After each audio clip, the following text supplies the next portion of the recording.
السلام علیکم ورحمۃ اللہ وبرکاتہ۔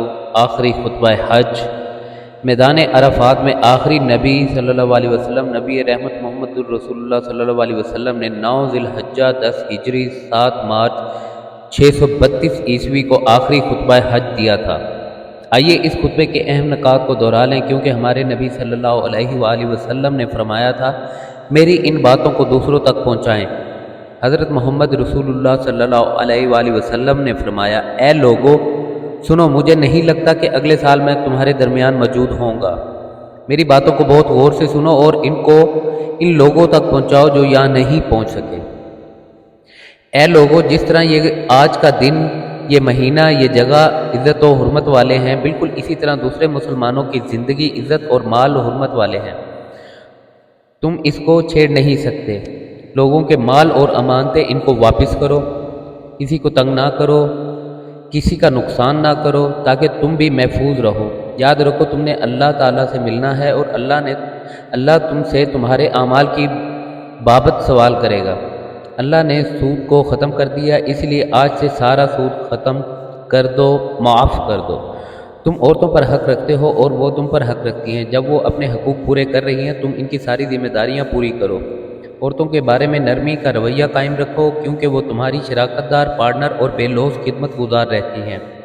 کبھی زنا کے قریب مت جانا۔ اے لوگو، میری بات غور سے سنو، صرف اللہ کی عبادت کرو، 5 فرض نمازیں پوری رکھو، رمضان کے روزے رکھو اور زکوٰۃ ادا کرتے رہو۔ اگر استطاعت ہو تو حج کرو۔ زبان کی بنیاد پر، رنگ، نسل کی بنیاد پر تعصب میں مت پڑ جانا۔ کالے کو گورے اور گورے کو کالے پر، عربی کو اجمی اور اجمی کو عربی پر کوئی فوقیت حاصل نہیں۔ ہر مسلمان دوسرے مسلمان کا بھائی ہے۔ تم سب اللہ کی نظر میں برابر ہو، برتری صرف تقویٰ کی وجہ سے ہے۔ یاد رکھو، تم ایک دن اللہ کے سامنے اپنے اعمال کی جواب دہی کے لیے حاضر ہونا ہے۔ خبردار رہو، میرے بعد گمراہ نہ ہو جانا۔ یاد رکھنا، میرے بعد کوئی نبی نہیں آنے والا، نہ کوئی نیا دین لایا جائے گا۔ میری باتیں اچھی طرح سے سمجھ لو۔ میں تمہارے لیے 2 چیزیں چھوڑ کر جا رہا ہوں، قرآن اور سنت۔ اگر تم نے ان کی پیروی کی تو کبھی گمراہ نہیں ہوگے۔ سنو، تم لوگ جو موجود ہو، اس بات کو اگلے لوگوں تک پہنچانا ہو، پھر وہ اگلے لوگوں کو پہنچائیں گے۔ یہ ممکن ہے کہ بعد والے میری بات کو پہلے والوں سے بہتر سمجھ اور عمل کر سکیں۔ پھر آپ نے آسمان کی طرف چہرہ اٹھایا اور کہا، اے اللہ، گواہ رہنا، میں نے تیرا پیغام تیرے لوگوں تک پہنچا دیا ہے۔ نوٹ: اللہ ہمیں ان لوگوں میں شامل کرے جو اس پیغام کو سنے، پڑھے اور اس پر عمل کرنے والے بنے اور اس کو آگے پھیلانے والے بنے۔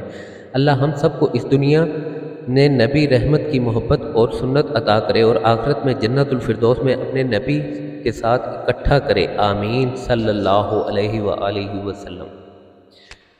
دعاؤں میں یاد رکھیے گا۔ جزاکم اللہ خیر۔ السلام علیکم ورحمۃ اللہ وبرکاتہ۔